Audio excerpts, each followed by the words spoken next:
Halo teman-teman, selamat datang di Rumah Kosong, episode pertama.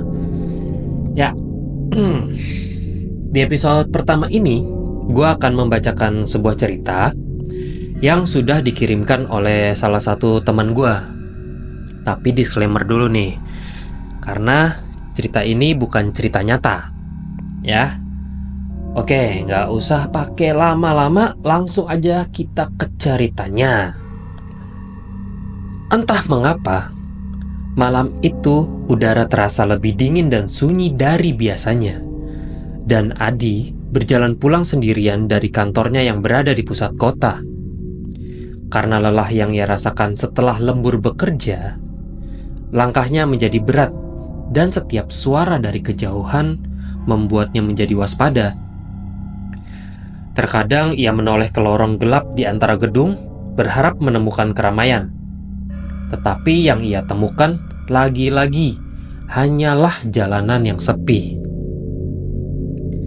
Saat Adi melanjutkan perjalanannya, Adi mulai merasakan sesuatu yang tidak beres. Dan ia pun mempercepat langkahnya. Jantungnya pun berdetak lebih kencang. Tiba-tiba dari ujung jalan, terdengarlah suara langkah kaki. Langkah berat berulang, perlahan, seakan seseorang berjalan ke arahnya dari belakang dengan ritme yang aneh. Adi pun menghentikan langkahnya sejenak dan berbalik badan. Tapi jalanan tetap kosong tanpa siapapun. Namun tiba-tiba ada bisikan halus. Tak jelas dari mana asalnya. Ia berusaha meyakinkan diri bahwa itu hanya imajinasinya saja, sambil menoleh ke kanan, ke kiri, dan ke belakang. Namun, ketika ia menoleh lagi ke depan, di bawah lampu jalan yang remang, Adi melihat bayangan putih samar. Bayangan itu diam saja, tetapi lambat laun bayangan itu mulai nampak semakin jelas terlihat. Adi tersentak karena sadar. Apa yang ia lihat adalah sesosok pocong yang wajahnya tak nampak begitu jelas, namun matanya merah. Dengan kain kafan lusuh dan kotor noda tanah, seolah ia bangkit dari kubur. Lalu nafas Adi tertahan saat sosok pocong itu tiba-tiba berjongkok. Gemuruh jantungnya terasa hingga di telinga. Saat Adi akhirnya mengangkat ponselnya untuk mengabadikan pemandangan aneh itu, ia menghitung 10 detik perlahan untuk menahan rasa takutnya. Namun, tepat di detik ke-10, bayangan itu mendadak lompat. Bunyi kain yang tercerai diikuti oleh kilatan mata merahnya. Jantung Adi seperti mau copot. Tubuhnya terperanjat mundur dan cahaya lampu jalan mengabur karena kilasan bayangan pocong yang lenyap ke dalam kegelapan malam. Adi tercekat.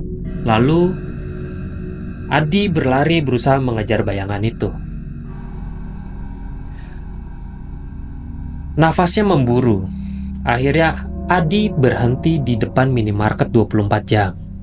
Jantungnya tak henti-hentinya berdegup.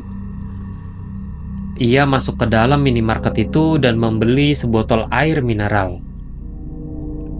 Cahaya kuning lampu yang berkedip-kedip di dalam toko membuat pemandangan di sekitarnya tampak bergoyang. Adi menatap cermin di balik etalase rokok, namun yang tampak hanya bayangan kurusnya sendiri, manusia biasa yang sedang kelelahan.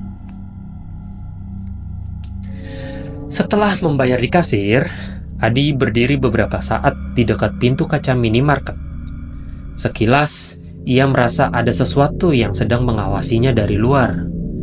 Ia menoleh dan melihat sosok pucat berdiri di luar toko. Seorang wanita bertubuh kurus dengan kain putih menyelimuti tubuhnya. Adi kaget dan mengusap matanya dengan cepat. Namun, setelah mengusap matanya, dia melihat di balik pintu kaca minimarket itu sudah tidak ada apa-apa. Hanya lampu jalan yang masih redup dan sepi seperti tadi. Tangan Adi gemetar. Ia ketakutan. Ia menarik napas panjang, lalu melanjutkan langkahnya kembali ke jalanan. Rasa takut kini benar-benar melekat pada diri Adi. Ia keluar dari toko dan menuruni trotoar. Tiba-tiba, dari kejauhan, sirine ambulans meraung mendekat dan menuju ke arah rumahnya. Adi segera menepi, tercengang oleh pantulan cahaya sirine berwarna merah biru di dinding-dinding gedung tinggi. Ambulans berhenti tepat di depan rumah tua di sudut jalan yang familiar bagi Adi. Dua petugas paramedis terlihat turun dari ambulans dan dengan sigap menurunkan sebuah tandu di mana terdapat tubuh terbungkus kain putih rapi. Adi terhentak kaget. Suasana hening ketika Adi melihat pintu rumahnya terbuka perlahan. Seorang perempuan berlari tergopoh keluar. Matanya sembab dan tubuhnya pucat. Wajahnya kali ya, wajahnya pucat, itu mungkin maksudnya. Pemandangan itu seperti bayangan mimpi buruk baginya. "Ya Tuhan!" teriak perempuan itu. Suaranya pecah. Wajahnya memucat mengenali tubuh yang sudah terbungkus kain putih di hadapannya. "Kenapa tubuhnya sudah dibungkus seperti ini?" Tangisnya pecah, sorry. Perempuan yang menangis itu adalah istri Adi. Tangan istrinya gemetar memeluk pinggang para medis, memohon agar segera menolong. Tetapi tubuh di tandu itu hanya kaku tak bernyawa. Di kejauhan, Adi menunduk dan memegang kepalanya. Adi terhenyak, ia tersadar terlambat. Napasnya terasa menghilang, dadanya sesak. Ia menutup mata dan menyerah pada pikiran yang mulai gelap. Sekilas kilatan kecelakaan tadi malam melintas di benaknya. Lampu mobil yang melintas cepat. Adi terperosok ke aspal, menghancurkan wajahnya. Deru gemuruhnya memekak telinga. Tetapi tiba-tiba semuanya menjadi sunyi. Dunia seolah menghisap habis cahaya dan detak jantungnya benar-benar terhenti. Hanya dingin kota malam itu yang tersisa menemani Adi yang kini hanyalah bayang-bayang. Suram malam itu berpadu dalam kesendirian Adi. Di kota besar yang dulu pernah ia huni, kini yang tersisa hanyalah bayangannya sendiri, bangkai hidup di balik kain kafan. Langkah pocong yang dulu mengejarnya beriringan menutup petualangannya di lorong gelap tempat ia pernah pulang. Angin malam pun menyapu jejak terakhir yang tertinggal. Ya, itu tadi ceritanya. Ya, walaupun bukan kisah nyata ya, tapi cukup menarik ini. Gua kira tuh awalnya si Adi ini indigo. Ternyata dia emang udah meninggal aja karena kecelakaan. Makanya dia bisa lihat tuh penampakan-penampakan makhluk halus.